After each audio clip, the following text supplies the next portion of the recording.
Hey everybody, this is a video I've been wanting to make for a while, and don't worry, we'll be back with videos on Catan and other things later this week.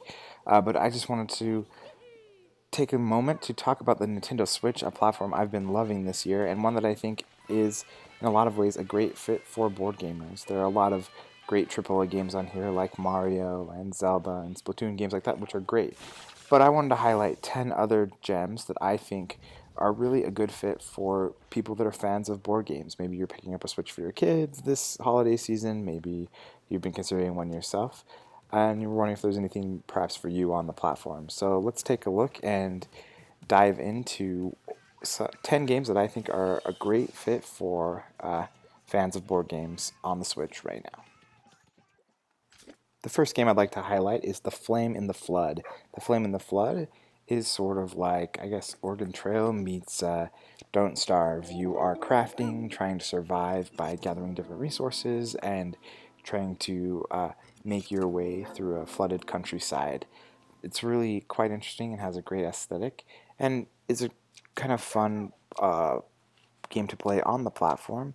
A nice element of the Switch is it does allow you to play, maybe some indie games that you've heard of, but maybe you didn't have a great platform to play it on. This is a great portable platform to check out a game such as The Flame and the Flood, which really, can add a lot of gameplay value if you are willing to put in the time. Next up, we have one of the early releases on the platform, Snake Pass. Snake Pass is an interesting platforming game, but it has a lot of strategy elements that I think might be interesting to board gamers. There's a lot of dexterity in terms of controlling this snake in a way that you're not used to. You're trying to learn how to control it. If you're like me, you're falling off of things a lot and really trying to master these controls to get to different areas. It really has a rewarding sort of set your own pace puzzle experience. You don't need to go crazy, just kind of go at your own pace and explore the world around you. Snake Pass, again, was one of the first games released on the Nintendo Switch, and I think really holds up throughout the year as a fun puzzle dexterity game to check out. While I haven't highlighted all of them here, the Switch does have versions of Othello, Monopoly, Uno, a lot of classic or mainstream games, and I feel like none of them really stand out the way that Chess Ultra does. Chess Ultra is a really interesting look at the chess game. There are so many options. The AI is fun and really scales with you, and it's just a very immersive version of chess. If you are a chess fan, I think there's a lot of fun to be had here. And again, having it on this portable system really allows you to kind of just dive into different games. Another thing I really think is you can also play this on your TV. I know that's not commonly how we all maybe play games, a lot of our iOS board game fans, but I can't remember the last time I played a chess game on TV, and I could imagine that being a pretty fun experience. So again, the versatility and just the overall number of options in this game and the fairly challenging AI make it definitely worth playing. At number 7, we've got Golf Story. Golf Story is a unique sort of golf RPG for the Switch. I know golf games aren't exactly board games, though. There's the Martian Putt-Putt Golf Kickstarter that's really popular right now, so maybe it is a legitimate version of digital board gaming. But no, this game just really has a quirky kind of fun nature. Each course is sort of a puzzle that you're trying to solve with different challenges within it.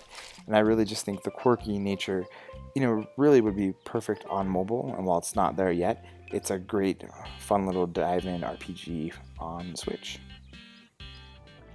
Stardew Valley is not a new concept or even a new game. It has been around for quite a while, but it's a great, maybe the ultimate farming game, I would say.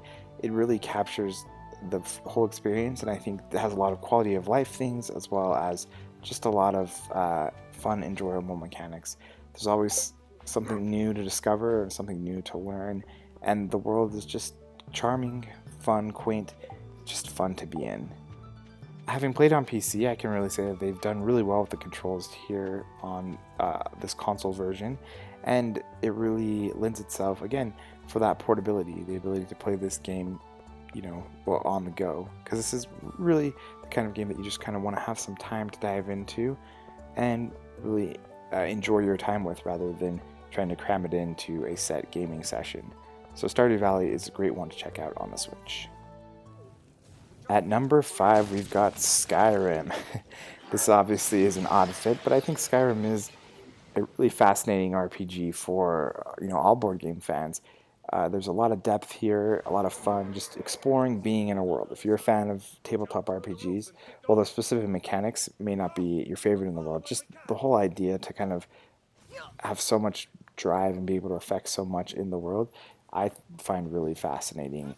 And the Switch version, while it doesn't hold up visually to some of the remastered versions that are out, I think it feels a lot like what I played on Xbox 360. And again, now it is portable and able to be versatile on where you're playing it and how you're playing it. So if you're an RPG fan, this really is one of the best digital RPGs in recent memory.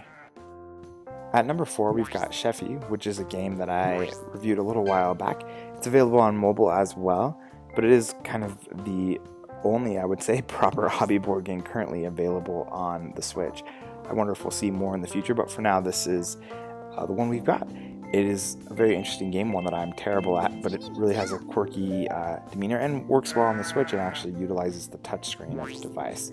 So again, if you're looking for a pure hobby game on the Switch, this is, to my knowledge, the current example, so be sure to check it out. At number 3, we've got Mario plus Rabbids Kingdom Battle, which is an insane game that should not work and should probably never have existed, but it does. It's a fun, XCOM inspired tactical shooter, and while it may not be a pure board game, the level of strategy needed to succeed in some of these situations is really fascinating. It really lends itself to specifically the puzzle nature, even more than XCOM, because every battle is fairly set, and so you really are trying to figure out, how do I maximize my performance in this level?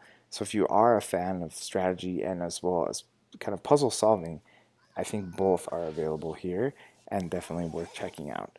So again, that is Mario plus Rabbids Kingdom Battle, a game with an insane name, insane premise, but really fascinating gameplay. I stumbled across Ironcast, our number 2 on this list, almost by accident. It is a really fascinating, extremely tactical, turn-based game. What you're doing is kind of playing this match 3 game to charge up your steampunk robot and battle against other steampunk robots. It takes a lot of planning and strategy to figure out how to maximize each turn and survive as much as you can, as well as push towards your objective in the specific mission that you're on. I bought this game basically on a whim and ended up dominating my gaming time for several nights following. It's just such a fascinating game with interesting gameplay, a fun little story, but mostly it's about building this engine that works the way you want it to, and being able to succeed in a variety of situations. So really, honestly, don't miss Ironcast. At number 1, I've put Picross S. If you were around for our Game of the Year discussions last year, you may remember that I raved about Picross over and over, mainly because it dominated my entire holiday game playing. But Picross is a really interesting puzzle game where you are using clues, a la Sudoku-ish, to try to determine what squares are filled in a given row or column. It really is a lot of fun, very relaxing, kind of mechanical, logical, a great way to wind down, and I think one of the best games on this system. The game really benefits from being on the Switch in that you can have these great experiences like Mario or Zelda, and then you can cool down or just kind of let your brain rest on something like this. I know I, for one, when I'm on a plane or another situation like that, sometimes I just need to detox with something that really cools off, and I feel like that is definitely what Picross S does on the Switch. It makes it one of my favorite games on the platform, especially for board gamers, so be sure to check it out. I know digital gaming is not for everyone, and I don't in any way mean to imply that it should be, but I just wanted to highlight that the Switch is a pretty interesting platform, and one that has really been able to push the boundaries between console and mobile devices and really provide a lot of interesting experiences for strategy and board gamers this early on in its life cycle. And I look forward to seeing additional games from hopefully some publishers we recognize as it becomes easier to bring games to this platform. So again, this has been a look at some games that are a great fit for board gamers on the Nintendo Switch.